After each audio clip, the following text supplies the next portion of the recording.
ඉතාලියේ නීත්‍යානුකූල විදිහට ජීවත් වෙන ඔයාට ශ්‍රී ලංකාවේ ඉන්න වයස අවුරුදු 65ට වැඩි දෙමව්පියෝ දෙදෙනාම හෝ එකෙක් ගෙන්න ගන්න අවශ්‍ය නම් ඒ සඳහා අනිවාර්යයෙන්ම සෞඛ්‍ය රක්ෂණ ආවරණයක් ඒ අය වෙනුවෙන් ඉතාලියේ තියෙන්න ඕනි කියලා මම හිතනවා මේ වෙද්දිත් ඔයා දැනුවත් ඇති. වයස අවුරුදු 65ට වැඩි දෙමව්පියෝ දෙදෙනාම හෝ එකෙක් ඉතාලියට ගෙන්නනවා නම් වසරකට වැඩි කාලයක් ඒ අය සඳහා සෞඛ්‍ය රක්ෂණ ආවරණයක් තියෙන්න ඕන.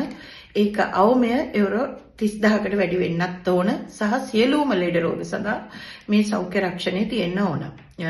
එතකොට ඔයාට මේක ගැන සැකයක් තියෙනවා නම් ඔයාට මේක ගැන හරියටම ඔයාගේ රක්ෂණ නියෝජිතයා එහෙම නැත්නම් රක්ෂණ ආයතනයෙන් දැනගන්න පුළුවන්.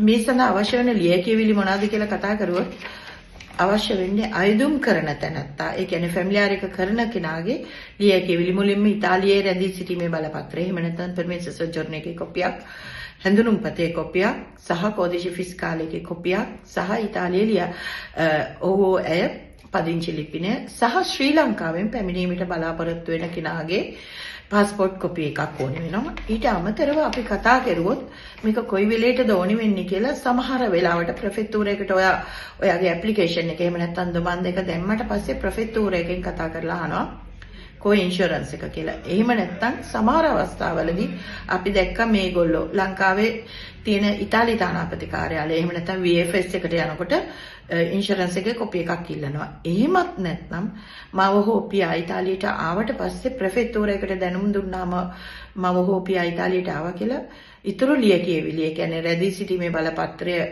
එහෙම නැත්නම් ඒ සඳහා සම්බන්ධ වෙන ලියකියවිලි වලට දිනයක් ලබා දීමේදී ගේන්න ඕන ලියකියවිලි අතර මේ රක්ෂණ ආවරණයක් තියෙනවා. ඉතින් මම හිතනවා මේ වීඩියෝ එක ඔයාලට ශ්‍රී ලංකාවේ ඉන්න වයස අවුරුදු 65ට වැඩි දෙමව්පියෝ ගෙන්න ගන්න හිතාගෙන ඉන්නවා නම් පොඩි අත්ලක් වෙන්නේ නැති කියලා. ඉතාලියේ වෙනස් වෙන නව සංක්‍රමණික නීති ගැන දැනගන්න ඕන නම් පුරුදු විදියටම අපිත් එක්ක රැඳී සිටින්න. මම වීණා ගමගේ. අපේ දුරකථන අංක දෙක මතක් කරොත් 331 එහෙමත් නැත්නම් 331 912 49.5 පුන්තු ඉමිග්‍රාතිය ආයතනය වෙනුවෙන්. බොහොම ස්තුතියි. පුන්තු ඉමිග්‍රාති අපේ භාෂාවෙන් අපේ තැනක්.